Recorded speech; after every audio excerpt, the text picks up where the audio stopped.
Hello, welcome to a YouTube exclusive. Oh, that sounds good, doesn't it? So it's just for those of you on YouTube. Does that mean we have to do a piece to camera? Yes. Shall Let's look at our cameras. Let's talk into the cameras for a bit. It's the Big Man Up Top midweek sort of special, isn't it? It is. Yeah. So we did an episode on Tuesday, Tom, where we're just looking at the cameras, though. Looking directly at the cameras for the whole episode like this. We're not going to do that. It's so weird. Terrifying. We did an episode on Tuesday where we touched on the Old Firm derby. Now, things got a little bit heated at the weekend after the Old Firm derby, but this isn't any old football rivalry. This rivalry is steeped in traditions. It's historic. It's historic. Even I know that as a football fool. As a football fool? Even I know that. Is that how you describe yourself? Oh, certainly. I'd say you've come a long way. Really? Do you think I'm a football... Just like a football fellow now? Does it have to begin with F? Yes. Football. Unless you want to do soccer. No, I don't want to do soccer. Well, we were chatting before about football, about, there was European football this week. You knew what the Champions League was. I do. And I know some of the recent matches. Yeah. Bodo Glimt. Yes. And you said that Erling Haaland would be chuffed to see them doing well, right? Because he's Norwegian. Yeah. And you don't seem to think that he could express chuffed. He doesn't come across as someone that would be chuffed. I think he'd be proud. I think he'd be proud of being Norwegian and what Bodo Glimt have come. We're going to come back to the Old Firm in a second. Of course. But this is just a bit of a sidetrack for YouTube. YouTube mentioned, look at cameras. Here's my question as a football fool. Would Erling Haaland ever leave Manchester City for Bodo Glimt? Because there's got to be a sort of pride playing for your own country. I think, obviously, it depends how well this goes. Now, Bodo Glimt are doing very well. They beat Sporting in midweek, 3-0 at home. They beat Sporting? Yep. That's a silly team name. Who's Sporting? Sporting Club de Portugal. They beat Sporting in midweek, and they've won 5 games in a row now in the Champions League, which is unheard of for a team as small as Bodo Glimt. But if they keep going on this trajectory, then who knows whether Erling Haaland will join them. Now, he is at City for another 8 years, according to his contract. How old is he? He's probably like early 20s, mid-20s. Okay, so he's 24 time, maybe. I guess. So, but I mean, they could buy him out. They could buy him out. Can anybody buy him out? Has anybody got enough money? I think that's why he's got a 9-year contract. Yeah. So who knows? Maybe one day. What I love about Bodo Glimt is that there's some people have a house near Bodo Glimt and the balcony overlooks the pitch. Wow. So they just have all their mates round. Yeah. I bet they get a lot of people like knocking on their door like, can I watch the game? Yeah, probably do. I bet it costs a fortune as well, those houses. Yeah, but especially now Erling Haaland's going to sign for them. Anyway, breaking news. Heard it here first. European football this week. We were talking about Nottingham Forest, weren't we? Yes. And there was a story that Omari Hutchinson, a Nottingham Forest winger, he struggled on Thursday night because his face cream got in his eye. Now, is this ever heard of? Does this happen often? Face cream getting in players' eyes? I've not heard of it previously, but you made the comment. What would Sean Dyche think? What would Sean Dyche think? He would think this is nonsense. He'd give him a proper slap on the wrist, I bet. He would. I think he would be mortified at the thought. Maybe that's why he left. Do you think he'd just ban face cream altogether? I think he probably would. Oh, a lot of football managers ban ketchup. What? So quite a famous incident of this. I think it was maybe Fabio Capello for England banned ketchup. Steven Gerrard banned ketchup at Villa. What? Some managers just have a thing against ketchup. So maybe Sean Dyche would have a thing against face cream. He probably would. I could never be a footballer. I love ketchup too much. And face cream? Not that bothered. But I'm fine. Hang on. So for the same reason, was ketchup getting in players' eyes? That'd look harrowing. Just red streaming down the faces of all these football players. That's exactly it. Players would lather their face in ketchup before a game, just to kind of scare the opposition. Yeah. And Fabio Capello didn't like that. So It feels then to me, I think I'm correct in saying that this is just, it's an excuse. It's like, oh, I didn't play well because my shoelace was untied. Yeah. It's like, well, tie it up then. Yeah. Well, get a towel, wipe the face cream off your face. Or you've been playing football, I assume, for a long time. Just, your face cream's going to run with the sweat, right? Yeah, well, it's sweat, it's weather, it's surely it's a recipe for disaster. I think you'd know. Tom. They need beauty artists. They need footballers. They all need dressing rooms with those lights around the mirrors, and they sit in and they do the. And do you think football clubs have an Avon lady? Do you know? Yes, do you know she's doing well. Do you know about Avon ladies? Yes, they go around and sell Avon. I just didn't know if they were a bit before you. Anyway, Tom, we are well off track. This is what happens when Ed isn't here. We are here because we are going to bring a very special interview around the Old Firm. Now, like we mentioned, it was the Old Firm derby at the weekend. Things turned sour at the end of this Old Firm derby, and this isn't just a normal sports rivalry. This is deep. This is tied up in history, it's tied up in religion, tied up in identity, very political situation. And we felt on Tuesday that, look, we can condemn what happened, we can talk about how we don't like to see it, but actually this is so much deeper than a normal sports rivalry that actually we need to be really careful what we say around it. And we thought it'd be good to bring a voice in of someone who knows more about the history, about the tradition, and we found someone. Wait, was it Ed found somebody? Ed's got a friend. Where is Ed today? I don't think we've mentioned that. We haven't. We should mention that. We should. He's not very well, bless him. Bless him. But he'll be back and ready to go next week, hopefully. Anyway, Ed's got a friend called Don Mullan. Now, we had Don on last season. He's a humanitarian. That's where he works. He's across this situation. He's got intimate knowledge of the Catholic Protestant issue that surrounds this rivalry. He actually grew up in Northern Ireland as a Catholic Republican. He lived in Derry. And I was chatting to Ed about this, and actually Don is the prime example of someone who probably would have joined the IRA at the time he grew up. But actually, he wanted to pursue a life of peace at the time he has a faith. And also something that he speaks about in this interview is how sport helped him as well, kind of change the path of his life into what could have been something quite dark. Actually, he found peace and now works as a humanitarian. Amazing. He has no connection to either Celtic or Rangers, but he knows how easy it could be to get caught up in the rivalry that happens here. So let's hear from Don. This rivalry, Celtic Rangers, is different, isn't it, than just Liverpool, Everton, or Manchester United, Man City, whatever that may be. Tell us a little bit about why this rivalry is so different. Well, I think it's more the fact that there is kind of a sectarian element to it, and it goes back a long time in terms of, Rangers, I think, were founded around 1882. Celtic were founded around 1887. The purpose of Celtic at the beginning was a charitable outreach, really to help feed poor children. And so the football games were fundraising games. So there was a real social intent.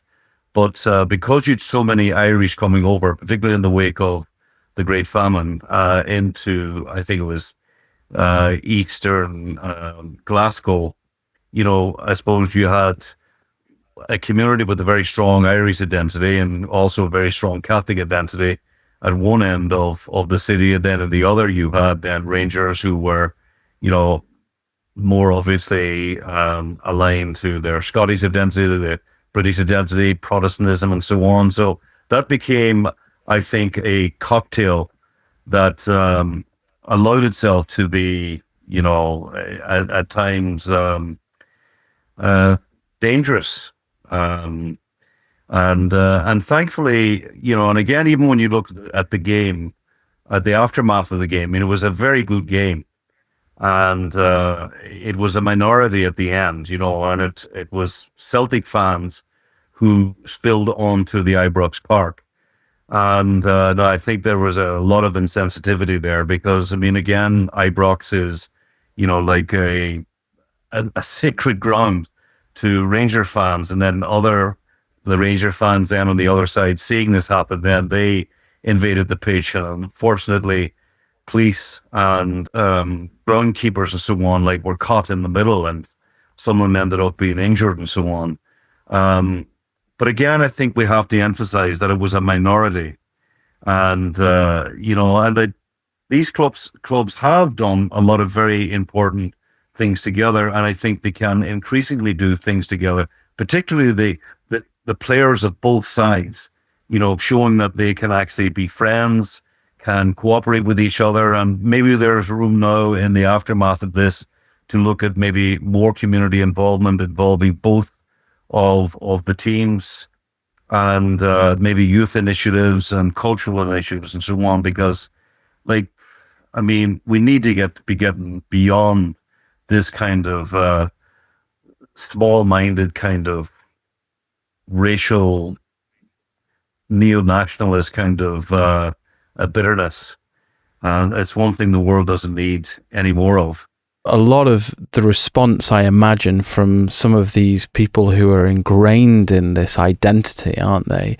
They will sort of point to things that have happened in the past that are almost certainly very valid, and will then say, yeah, but what about this? What about that? And use that as an excuse, I think, to sort of continue almost like a tit for tat situation. Your story, Don, is somebody who, growing up where you did during the Troubles, you sort of had every right to have the frustration and anger that you did, and yet your story is very much about choosing to not go down that path. What can people do in their own circumstances and in their own situations if they find themselves on one side of the fence or the other, wearing, the green or the blue, to sort of maybe try and see things from the other side? Because it must be very difficult when you have the history that those two clubs have. Yeah, but again, I would emphasize, Ed, that the violence that we witnessed in the aftermath of the game on Sunday was a minority. 99% of the Celtic fans and the Rangers fans were well behaved and were not involved, And so there are some fans who go, wanting to, shout sectarian slogans and wave particular flags and so on, and shout chants. Let's face it, in Stoke as well, you'll find the same thing, in terms of trying to egg on kind of visiting supporters. Now, that can be a lot of fun as well, because, very often you'll hear some of the chants and you end up laughing because they are very humorous, And I think that type of stuff and that type of rivalry is healthy.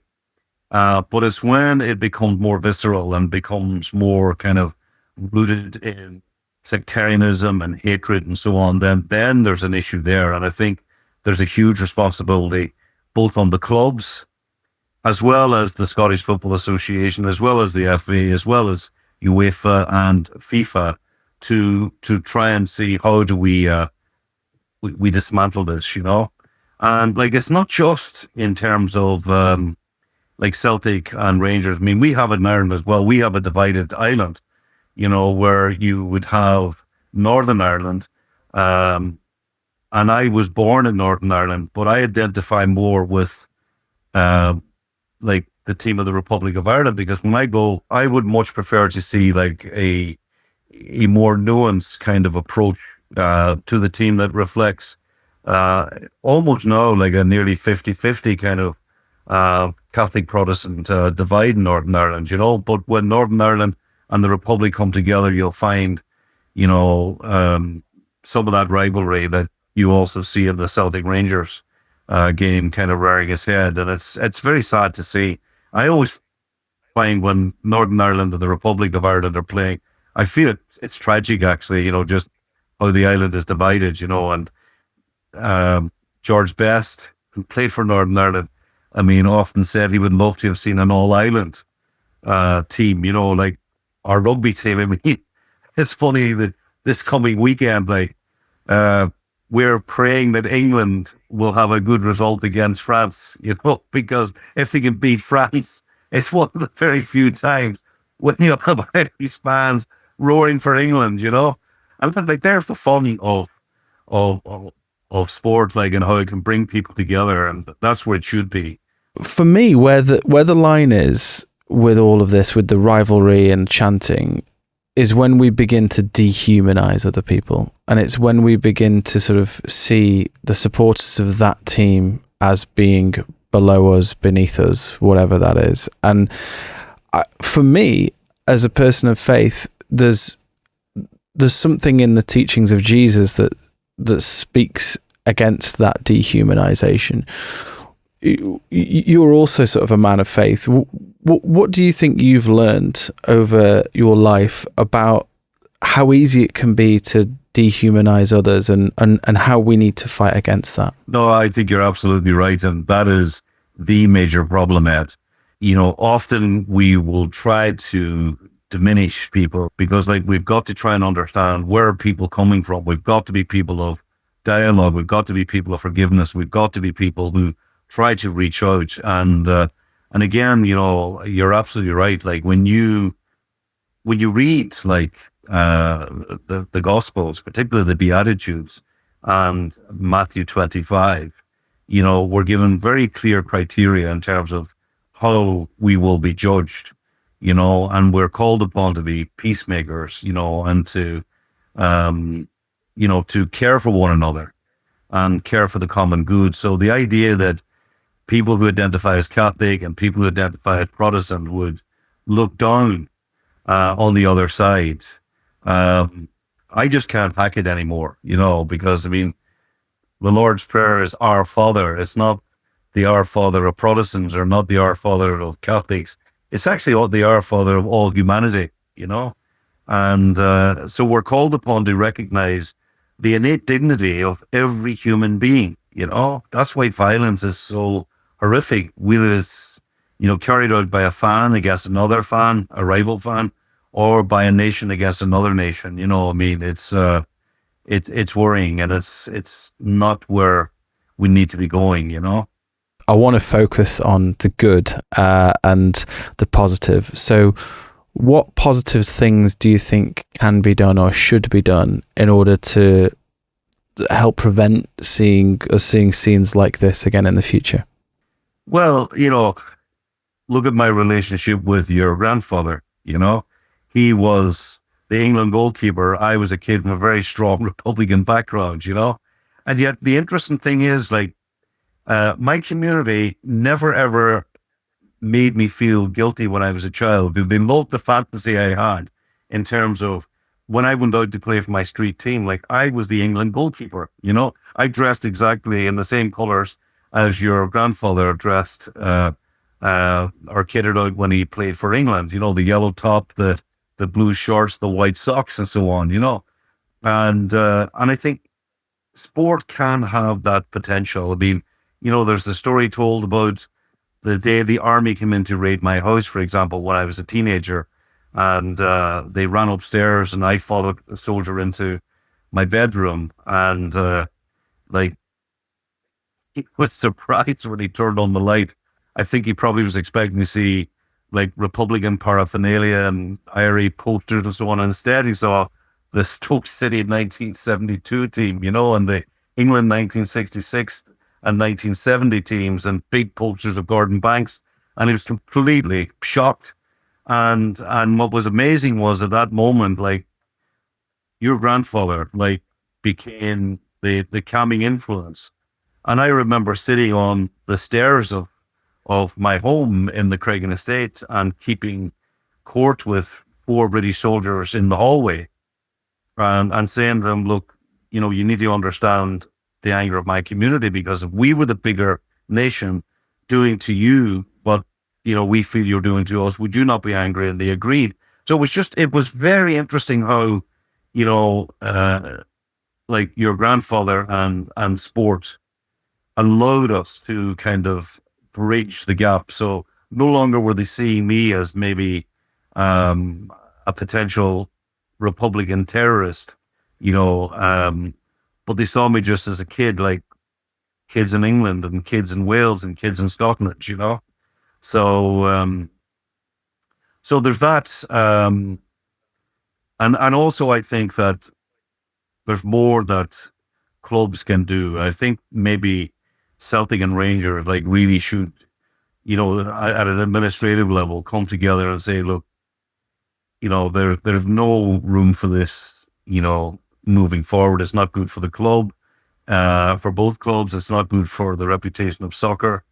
I mean, what initiatives could we work on together that very visibly, and maybe moving into both communities, like bringing Celtic players, for example, into with Rangers players into, the Rangers stronghold, and vice versa, bringing Rangers players with Celtic players into the Celtic stronghold, and so on, and maybe encouraging a dialogue, and maybe a joint project that helps both communities. All of those things, I think, can help to reduce tension and just find our common humanity, because I love to read the writings of astronauts, who've gone outside of the Earth, whether they're looking from standing on the moon or looking from a spacecraft, and they look down and, they don't see any political borders, they just see one Earth and one humanity. And I just wish we could understand that we're one humanity. And it's sad how, our tiny little minds can become so obsessed with small things that we lose the bigger picture. And the bigger picture is that we live on this miraculous planet. It's the jewel of the universe. And, unless we learn to share it together, then, we're in big trouble. And I just to finish off by saying, from a religious perspective, I often think that we are the Genesis generation.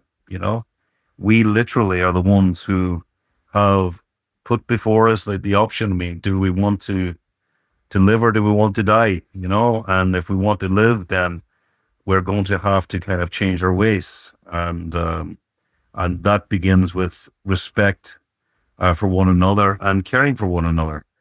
Don, that is a lovely note to end it on. Thank you so much. I really appreciate it.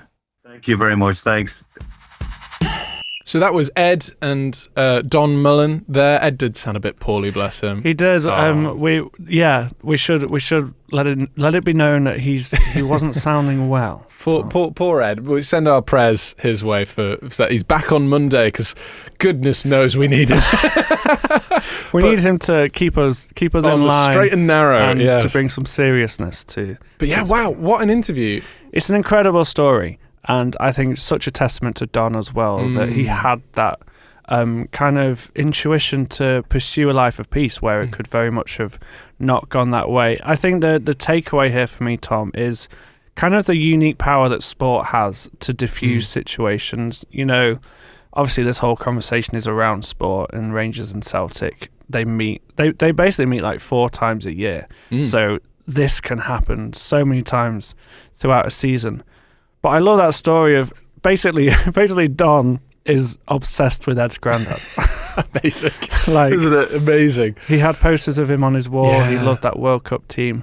And that story he told of when his bedroom was essentially raided and they found posters of Gordon Banks, and that just diffused the situation. It's like, oh, yeah, he's fine. He's just a boy that loves sport. Loves football.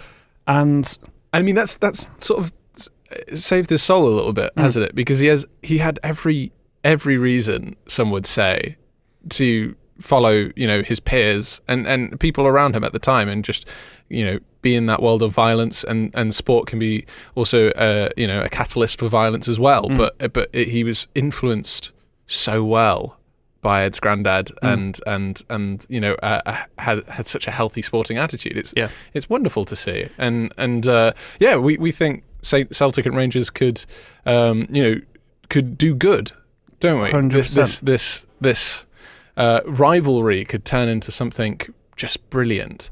I think Don was talking about just the players kind of themselves going to each other's grounds and stuff like that in a sort of peacekeeping way, and I think that'd be brilliant. And I think that should be a thing more across every league, don't you? I think it'd be great to see. And again, like, this is such a deep and historical rivalry, but there's no reason why things can't be started to be done to change this. It's a decision, isn't it? Do you use sport for good, or do you use it as a catalyst for violence? And I think we'd all agree we'd want to see it used for better. And finally, that point as well about dehumanization. Like, you know, rivalry in sport is healthy, right? Yeah. Across any sport. Iron sharpens iron. Absolutely. Yeah. And it breeds, you know, passion, drama. We love all that kind of thing. But when it goes too far, it is that dehumanization element of, these are humans as well. These are people. These aren't enemies. These shouldn't be our enemies. These are people that we'll have a laugh with, and, you know, that kind of thing. So let's pray that sport can be used in this situation for good, shall we? Yes, absolutely, I agree.